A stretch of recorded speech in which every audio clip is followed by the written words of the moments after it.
Hello everybody. It's 3:05. I promise you that I will try to complete in 25 minutes because I think I'm standing between you and your toilet break or a break after this. Okay.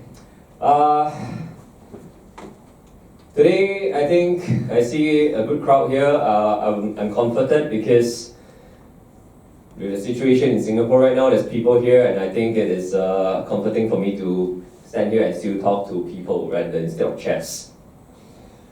Alright, so today the topic is cyber attack, data breach. Right? We talk about, can your business afford it? What's the weakest link in the company? Right? So these are things that we want to understand today. Cyber attacks is always happening in the hot topic for the last 3 years, the last 4 years. It is something that is every organization that I meet every week, organizations will share with me that they have been breached or they have been through a ransomware or they have been compromised. I'm not sure about you. I meet enough companies every week. On average basis, every week I hear a story. Oh, before I go into it, today, anybody on BCP plans yet? Yes? A lot of heads nodding, yes? Okay, for those who are not on BCP plans and you think you want to go into BCP plans but have no idea or need some VPN, yeah, we provide that. Okay? So you can work with us from the back, my colleagues are back and we can assist you on how we can do that. So before I go into it, cyber landscape today, I think just now when some of the slides that Alvin was sharing earlier mentioned about some of the brands that we're familiar with. So I will reiterate a little bit, right? Let's do the hacking today is hotels like Marriott, right? Talk about airlines, they've been breached. Cathay, British Airways, United Airlines. If you think about what's more familiarity with us is Adobe, LinkedIn, Google, Facebook, they have all been hacked. So the question is, hackers attack only giants? So there's a fair mix of MNCs here and companies here. So the question is, do they attack only giants? The stat shows otherwise. 61% of small business globally experienced a cyber attack in 2017. And we look at here, almost 40% reported censored in 2017 are SMEs. 3 out of 5 are SMEs. So the next question.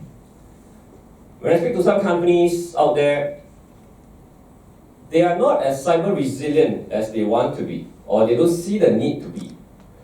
Right? So they feel that their businesses are not exposed to cyber risks. So if you think about it, is my business exposed to cyber risk today? For a company like say a kiosk, F&B, a retailer, are they at risk? Anyone in retail here? Anyone in hotel here? So they feel that they're not government, they're non-IT, they're they're non-global companies, they're small SMEs, they're not at risk. Is that true? If you maintain a database of customer information, corporate, personal, so if you're in retail, I'm sure you have that. If you're in F&B, you collect information because of your membership, your newsletters, your Facebook, etc., right? I'm sure we all use email communication today. If you're part of a supply chain, that what Alvin was saying earlier. If you collect information, payment information for online sales, and if you use technology for which I think everybody does today, the answer is yes. We are at risk.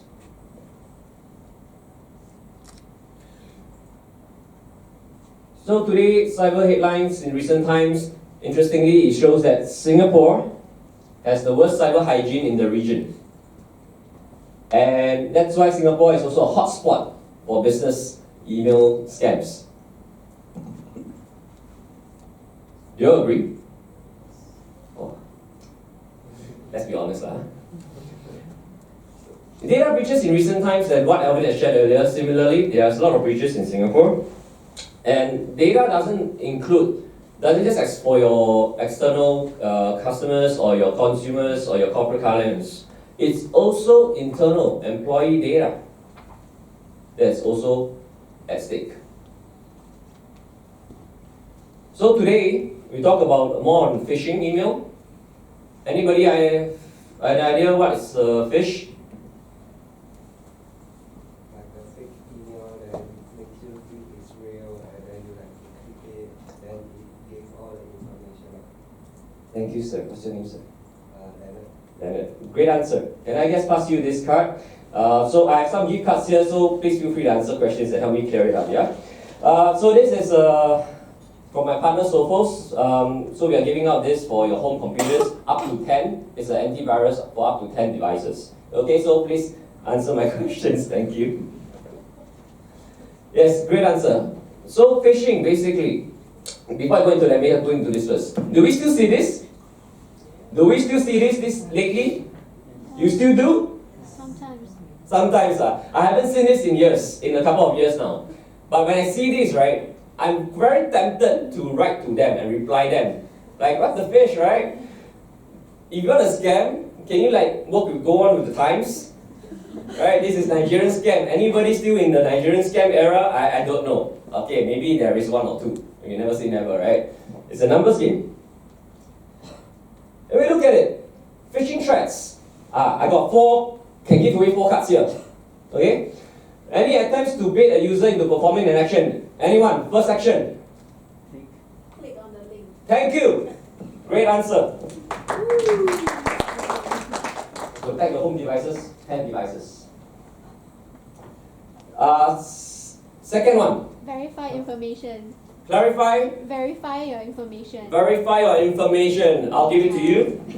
Because they're basically wanting your contact details, right? Yeah. How about download the file? Download file. What do you do to download a file?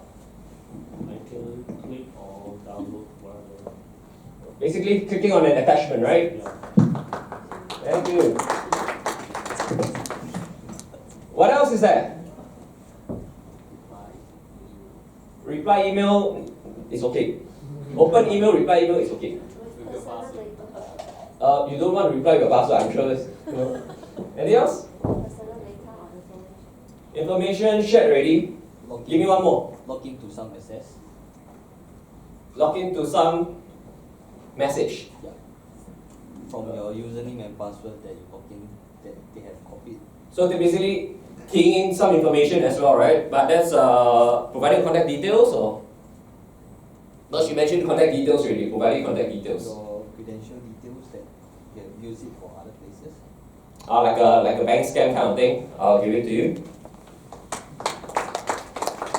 Last one. Quick. It's a very important one. Please forward this to your friends. Please forward this to your friends. I'll go into that later, but nope, not what I'm asking for. Very important. When you receive this phishing email, and then you are asked to do something. Transferring money? Great answer. Opening an email attachment, clicking a link, transferring confidential information, importantly transferring funds. So phishing threats today has evolved. It's no longer like the Nigerian scams. Phishing threats, wanting your information, all this information, like your details, are going to the dark web. You click a link, it leads you to a malicious website. Transferring your confidential information, yes, it goes to some organizations or dark web. Transferring funds, of course, to the people who hack you. We look at global spam and phishing volumes. Fish kits and sending services. So today, what's in the dark web? Sorry, before I go into the dark web, anybody know what's the dark web? Okay. So you have your normal website. The dark web is where, how do I put it in non-technical? Okay, basically all the hackers, all the creators of all the softwares to do hacking, they can all be found on the dark web. Your details are found on the dark web. It's basically like a black market. Okay? So, fish kits and sending services, you can basically go to the dark web and get, say for example, a phishing kit, right, and sending services. And because of the ease of such tools that's online, ransomware is used in 93% of emails and phishing emails. When you receive a phishing emails, a lot of times it can be ransomware, so please take note. And there's also something called ransomware as a service. It's a tool created by somebody who is very smart, who knows how to create it, and then they basically put it in dark web and somebody signs up to use it. What happens is that when this person sends out, bundling with the phishing and the ransomware tool together, they send it out. The owner of the ransomware tool basically gets a cut when someone makes a Bitcoin payment, right? Today they all deal with Bitcoins, yeah? Any idea what's the Bitcoin worth today? Make a guess. One Bitcoin. 8,000. 10K USD. It's about 10,333 the last I checked. Is one Bitcoin USD. So in Sing dollars, what? 14 plus K. So companies that I speak to, they have been ransomware for 10 Bitcoins, 15 Bitcoins, 20 Bitcoins.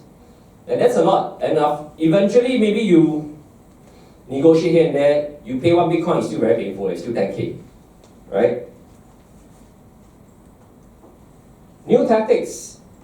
Very highly targeted campaigns.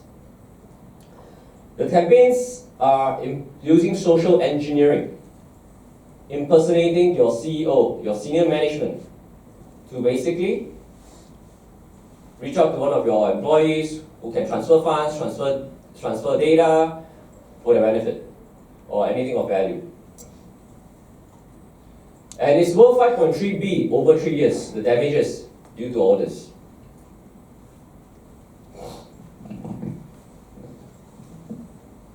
Today we talk about phishing. Is it getting harder to spot the fish today? A phishing email, is it harder? I think today if we are not discerning enough, you can see the logo, right? But we are in Singapore, come on. We are all, what's the word? I wanted to use the word busy. Okay? We are in Singapore. Oops. We are in Singapore and we are all busy. We are busy with so many things at work, and even if you're not working, we are watching a Korean drama, we are busy. Alright? Period. We are busy for everything. So if you're watching something with your phone and you just click on it, thinking that it's something for you, you are compromised easily. So this is an example where it was a phishing exercise, phishing email exercise done within my company. And my company is Netpluz Asia, so our domain is netpluz.asia. And we send this out to staff to test who clicks on it, right? So it's a simulation, training. So HR can consider doing this for your employees as well. What do you see here? What is weird here? Or can you spot? This is open on my laptop.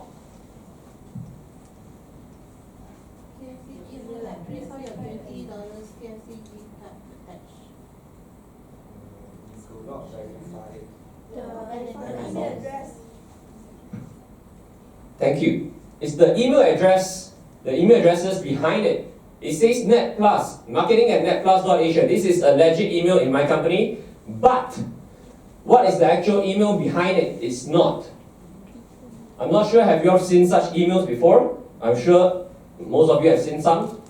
But when I say that we are busy, it means that we are doing something, we get off guard, you can just click it. So on a desktop, it's a lot easier to see this. But what's next is, if it's on my mobile. So this is a screenshot from my mobile, the exact same email. I don't have a mouse to hover over what's the email address. Unless I have a habit of tapping the email address. But I'm guilty, I drive, I don't have a habit of clicking on it. I only look at it. Right? But I try not to click on the attachments whenever I'm not sure. So in such scenarios, when you're watching your dramas, you may just want to click on it, right? That's when you get compromised. or when you're busy doing something or taking care of your children and trying to rush through things, we get cut off guard.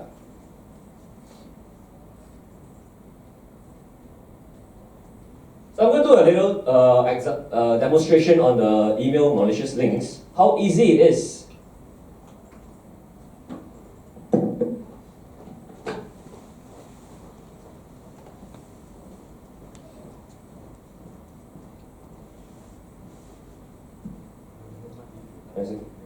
So you can see here, right? Can they see?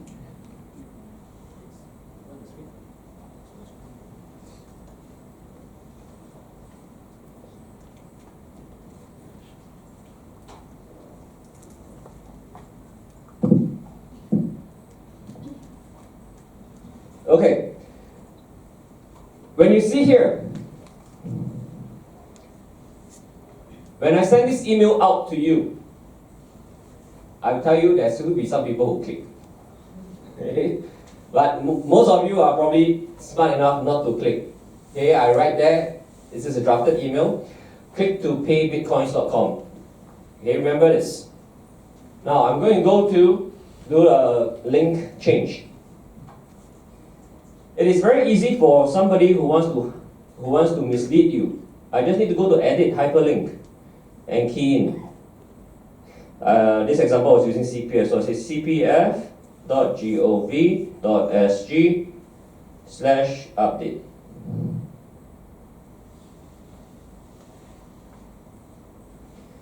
Do you see the change immediately? But what happens? Is it the correct domain? It is not. Because if you look at my mouse over, if you can see, it says click to paybitcoins.com. So I'm stressing again, phishing emails are always there, and it's always how do I say, the volume is increasing a lot more than previously. Nigerian scams, you no longer see it. This one you see a lot more. One day when we are not alert enough, we are going to compromise ourselves. So when I send out the email, it will look like this. This is a sent email that I received already. Do you click on it? So when there are links that you're not sure, don't click. But when you hover over it, you can see. The other way to do it is right click, copy link, Google, paste. Can you see the link now? So these are a bit of what I call some life hacks, right, to help you mitigate such risks. But after knowing this today, are we still going to do it like what I just did, copy and paste? Answer is no. You still, probably maybe for a start you do it a little bit, after that you still won't do it. Because why? We are busy. So, the question is actually, it's a habit. A lot of things are habitual. It's something that you need to cultivate, where training comes in to ingrain in the mind that these are precautions that you should take, you need to take. And employees in the company, you need to then be vigilant, right, to be able to distinguish, and if you can't, at least click it properly and see what's the right address.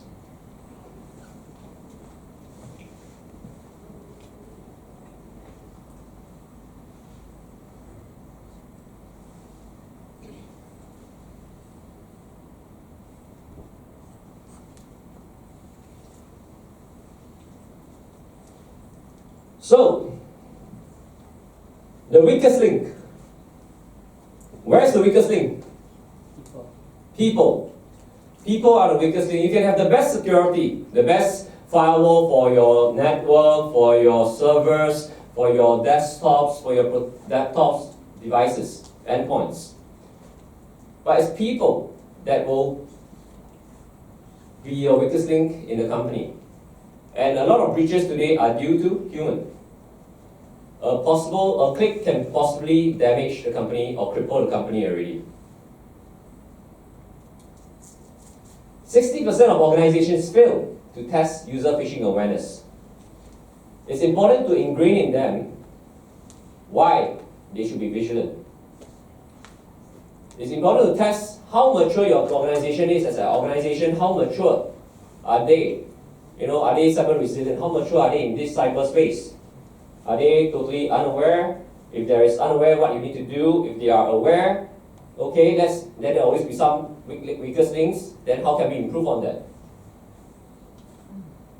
It is not just an IT job. I repeat, it is not just an IT job to take care of cybersecurity and data breaches. It is a shared responsibility, as what Alvin has shared earlier. HR providing trainings, providing education, or offering courses that is for relevant people to attend. Compliance comes into play. Processes, who has access rights to certain data, is it a clean desk policy, things like that. And then IT's job is to harden the parameters and secure the parameters of your infrastructure, right? It is a shared responsibility. So increasing the frequency of trainings in simulation and training, it helps an individual in the company to be alert, to be ingrained that, hey, I have to do this, I cannot anyhow click, I cannot anyhow surf or go to malicious websites, right? Or dubious websites that I think it could have been hurting my company. People who have clicked on it, they are supposed to go for training, right? How many have this already, that you have clicked on it, go for training? Don't have, I went through a lot there. I went through a lot of training just to come to here. So in the phishing email exercise, you do get a management reporting dashboard, right? So you understand how mature is your organization in this. Are they cyber resilient? You understand with the data who are the people that are clicking, and then they go for training. Do they still click again? Can they be trained, right? So if you are a company that's holding very sensitive data and you have someone who's always breaching it, you may think twice again, putting him in charge of that position or in that role, right? So over time, data will tell you and provide you the way forward. Is my company improving? What can we do about it? If it's not improving, what can we do about it, right?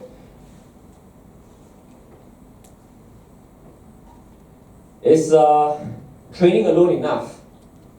It is not. Because you can be trained, but still can be compromised. Because it is hard to spot the fish. It's hard to understand which is dubious, which links are not dubious. And it's important today for every organization to be protected. Network, your servers, and especially your devices, your endpoints, your laptops, your computers.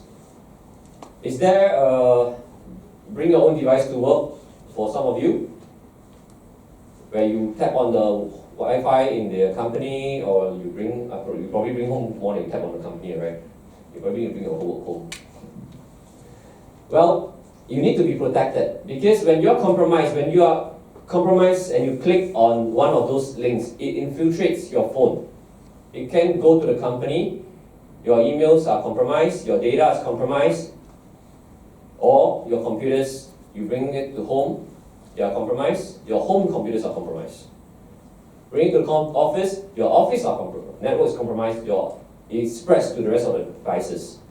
So it's very important to have protection, we call endpoint protection for your devices, right? For your laptops, for your desktops. So if your IT is not doing it, please enforce it. So I urge every one of you today, if you haven't started anything yet, start testing, training your end users today. It is very important to simulate the phishing exercise, and you realize the first round maybe you realize that, wow, you're very sad, right? But as time goes on, you probably feel better, because they are more aware of such, and they are more aligned with the company's direction, especially when you are dealing heavy data. So my colleagues are behind at the back, where you can also approach us how we can do the phishing email simulation trainings for your company and organization. And if you do not have protection, please come to us as well. Questions? 25 minutes, soon. Questions? Okay? No questions, we're behind, so anytime we can take some questions. Yes? I think there's a 10 minutes break. How many minutes?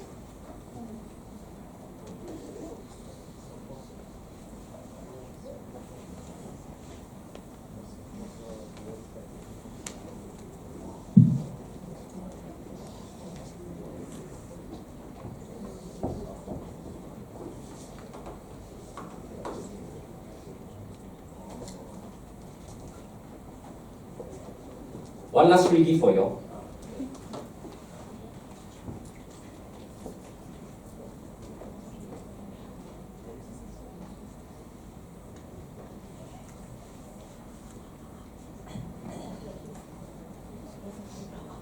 You can download a buyer's guide as a free. It's a buyer's guide to your endpoint security for yourself, your organization. What is a suitable endpoint protection for your organization? Right? You can just scan the QR code, and you basically it's a buyer's guide to see what's suitable for your organization.